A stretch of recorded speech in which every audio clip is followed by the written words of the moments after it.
का नाम ज्ञान है, एक का नाम वैराग्य। काल योगे न जर्जरो, ये काल के प्रभाव से जर्जर हो। और बात भी सही है, वृंदावन में भक्ति युवा रहती है। आप सोचो, मां युवा है, बेटे बूढ़े, कैसे हो सकता है? बेटे अंतिम सांस ले रहे हैं। इसका भाव यह मत समझिए कोई व्यक्ति है, इस कथा को जीवन में उतारने योग्य समझिए। वृंदावन में सिर्फ भक्ति की ही चर्चा होती है, वह भक्ति ही भक्ति है। आप चले जाओगे वृंदावन, एक रिक्शा वाले से अगर कहना होगा भैया साइड हो जाओ, तो वहां के लोग ये नहीं कहते साइड हो जाओ, वो कहते हैं भैया राधे राधे, साइड हो जाओ। भक्ति है। वृंदावन में ज्ञान की जरूरत नहीं है, वैराग्य की जरूरत नहीं है, इसलिए ज्ञान और वैराग्य वहां पर वह मां कैसी मां क्या सुखी रह सकती है क्योंकि बेटा अंतिम सांस ले रहा, बेटा रो रहा हो, वो मां कैसी?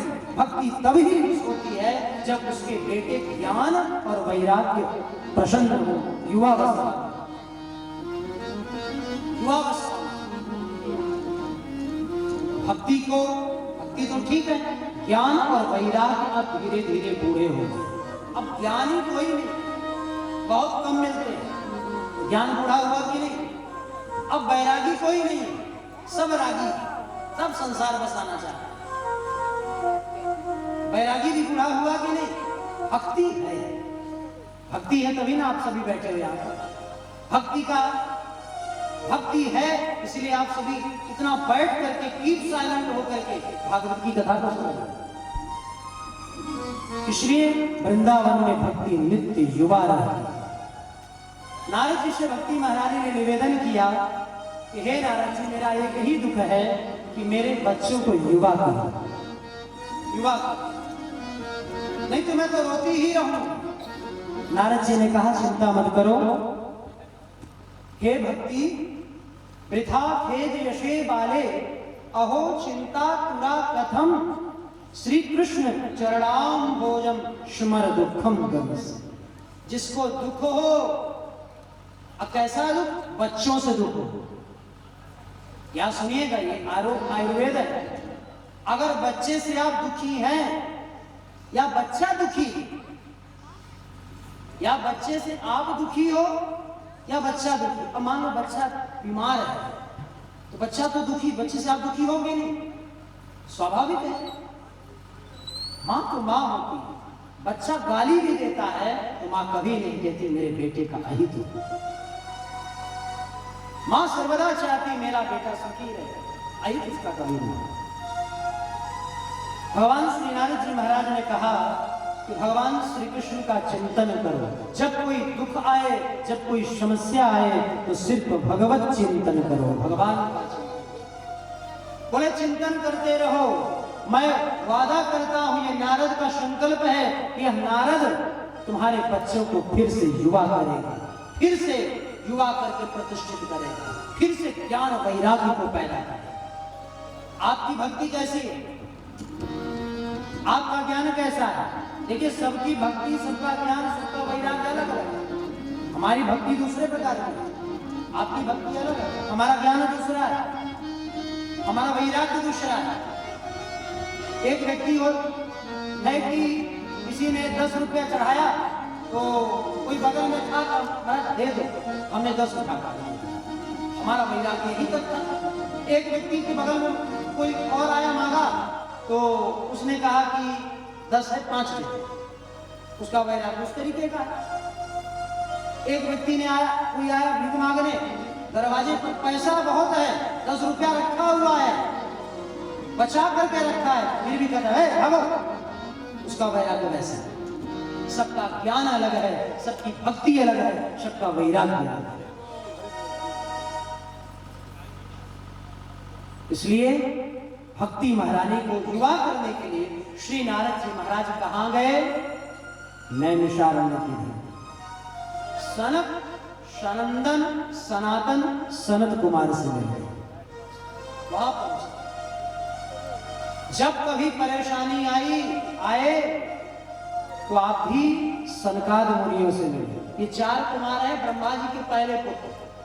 4 उनकी विशेषता क्या है? बोले 4 साल के हैं और 5 साल के हैं, क्षमा करिए 5 साल के नंग धड़ंग रहते हैं, कपड़ा उपड़ा नहीं पहनते। 5 साल का बच्चा क्या पहने? छोटे बच्चे तो ऐसे अच्छे लगते हैं। और ज्ञानी उम्र अगर पूछें तो करोड़ों करोड़ हजार वर्ष की उम्र, पर भागवत की महिमा से, भागवत कथा के महिमा से ये हमेशा 5 वर्ष के ही रहते। हमेशा हरि शरणम हरि शरणम हरि शरणम हरि शरणम का भजन। ऐसे परम संत के पास श्री देवर्षि नारद जी महाराज गए और जाकर के भक्ति ज्ञान वैराग्य की मुक्ति के लिए, कष्ट की निवृत्ति के लिए हाथ जोड़ करके निवेदन करते हैं कि हे शनत कुमार, हे संत, आप कृपा करके हमको मार्ग प्रशस्त करिए कि कैसे भक्ति ज्ञान वैराग्य के दुख को दूर हो, कैसे ज्ञान वैराग्य को वृद्धावस्था से युवावस्था में लाए। तो सरकार मुनियों ने क्या कहा? बोले सत्संग करो। और सत्संग सबसे अच्छा कौन करता है? बोले संत करते हैं। संत के साथ लग जाओ, तुम्हारे जीवन की सारी बुराई अच्छाई में बदल जाए। और यहाँ तो संत का समाज है पूरा। हमारे उत्तम दास जी स्वयं संत है और वास्तव में ऐसा संत हमने कभी देखा नहीं। चलते रहते, भागते रहते, दौड़ते रहते, इतना परिश्रम। इस क्षेत्र को बनाने में उन्होंने पूरी अपनी तपस्या लगा रखी। हनुमान जी की कृपा उन पर हमेशा बनी रहे, बाकी बिहारी जी की कृपा उन पर हमेशा बनी रहे। ऐसे संत का संग करो ना। आइए संत का थोड़ा सा संग करके फिर वाणी को विराम देंगे। उसके बाद गणेश जी का दर्शन।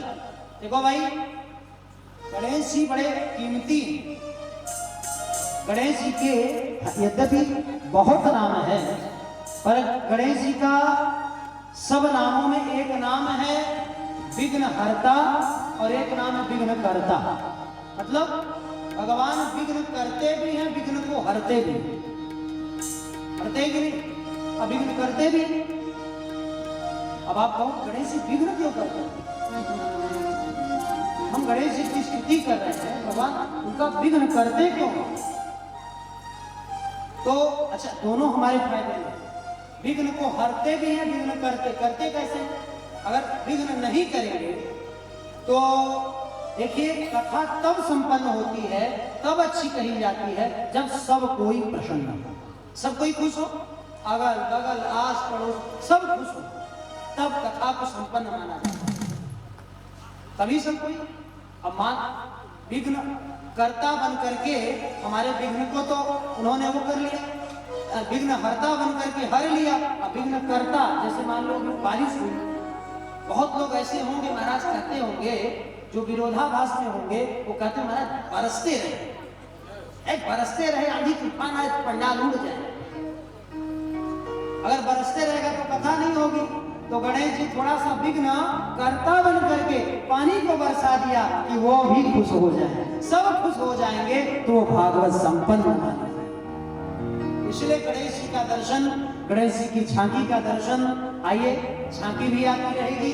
आइए संत के चरणों में थोड़ा सा निवेदन करते हैं। और कल जो आज समय अल्प होने के कारण कथा रह गई, उस कथा को कल हम 1 बजे से 12 से 1 भजन संध्या, 1 बजे से 5 बजे तक कोशिश होगी 6 बजे तक कथा सुनना।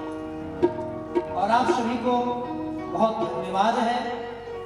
कहते हैं कि जहां पर 2-4 महिलाएं रहती हैं तो वहां पर बातचीत बहुत होती है।